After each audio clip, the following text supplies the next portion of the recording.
سیاست میں مسلمانوں کی نمائندگی کو آپ کس نگاہ سے دیکھتے ہیں اور سیاست میں مسلمانوں کا کیا کردار ہونا چاہیے؟ سیاست میں مسلمانوں کی نمائندگی کے تعلق سے میرا خیال یہ ہے کہ مسلمانوں کو سیاست میں بڑھ چڑھ کے حصہ لینا چاہیے اور اپنی نمائندگی ان کو ثابت کرنی چاہیے. لیکن ظاہر ہے کہ مسلمان سیاست میں حصہ لیتے بھی ہیں، لیکن جو ان کی نمایاں خصوصیت ہے، جو ان کی امتیازی شان ہے، جو ایک مسلمان کی پہچان ہے، وہ ہماری پہچان سامنے نہیں آ پاتی ہے، جس کی بنیاد پر سیاست میں ہمارا بھی شمار ایسے ہی لوگوں میں ہوتا ہے جیسے عام طور سے سیاست میں دوسرے لوگ ہیں، یعنی غبن کرنا، خیانت کرنا، بے ایمانی کرنا، جھوٹ بولنا. تو یہی ہمارا بھی پیشہ ہو گیا ہے اور ہمارا بھی طریقہ ہو گیا ہے. مسلمان سیاست کے اندر جم کر کے حصہ لیں اور اچھی نمائندگی ان کی ہو، لیکن وہ جب سیاست میں اپنے اخلاق و کردار کے ساتھ آئیں گے کہ وہ جھوٹ نہ بولیں، بے ایمانی نہ کریں، غبن نہ کریں، بلکہ پوری امانت داری کے ساتھ، پورے اپنے وقار اور پوری اپنی ایمانی شان کے ساتھ جو ان کو خدمت کا موقع دیا گیا ہے، اس خدمت کے موقع سے وہ پورا فائدہ اٹھائیں اور فائدہ پہنچائیں وہ، تو انشاءاللہ سیاست کے اندر مسلمان بہت تیزی کے ساتھ مقبول ہوں گے. اور اس وقت ہمارا ملک جس اخلاقی بگاڑ کی طرف، اخلاقی فساد کی طرف جا رہا ہے، اور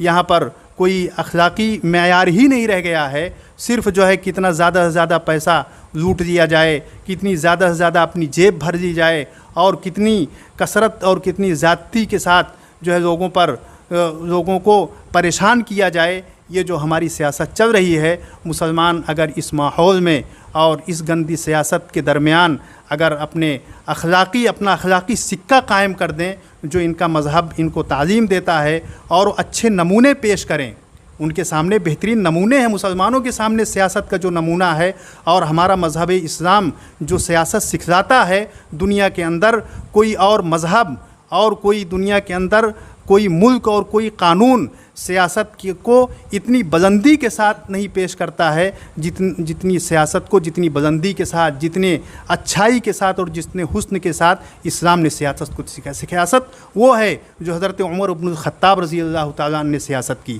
سیاست سیکھنی ہے تو حضرت عمر ابن عبدالعزیز رحمۃ اللہ علیہ سے سیاست سیکھی جائے. سیاست سیکھنی ہے تو سب سے بڑھ کر کے جو دنیا کا سب سے بہترین سیاست کے میدان کا جو سب سے بڑا معلم ہے، یعنی ہر چیز کا معلم ہے، اور اسی طرح سے سیاست کے میدان کا بھی وہ سب سے بڑا معلم ہے، وہ معلم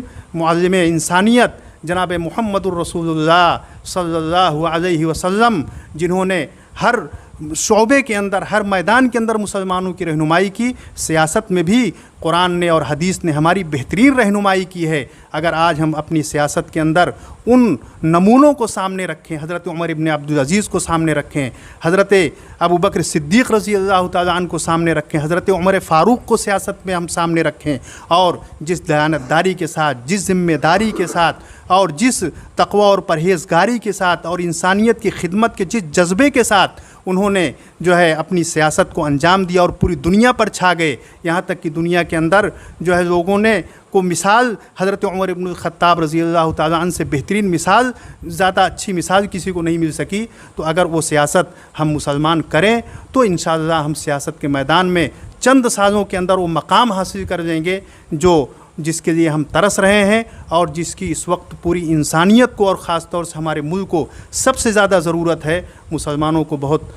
کوشش کر کے اور محنت کر کے میدان سیاست میں آنا چاہیے، لیکن بس اپنے اخلاق، اپنے کردار اور اپنی ایمانی جذبے کے ساتھ اور ان نمونوں کو سامنے رکھ کر کے سیاست کرنی چاہیے جو نمونے ہمارے پاس موجود ہیں. جس سے بہتر نمونہ اور جس سے بہتر آئیڈیل اور جس سے بہتر طریقہ دنیا کے اندر اور کہیں پایا نہیں جاتا ہے. تو انشاءاللہ ہم سیاست کے میدان میں بھی کامیاب ہوں گے، اور میدان یہ ہمارا ہے، لیکن ہم نے اس کو دوسروں کے لیے چھوڑ رکھا ہے، اس لیے لوگوں نے سیاست کے میدان کو بہت گندا کر دیا. ضرورت ہے کہ ہم مسلمان سیاست کے میدان میں آگے آئیں. اس کی جو گندگی ہے، جو اس کی نجاست ہے، جو اس کی غلاظت ہے، جو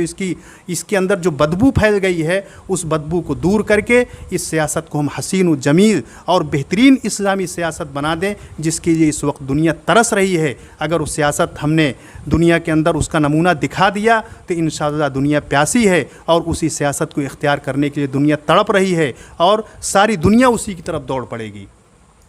جزاکم اللہ خیرا و احسن الجزاء.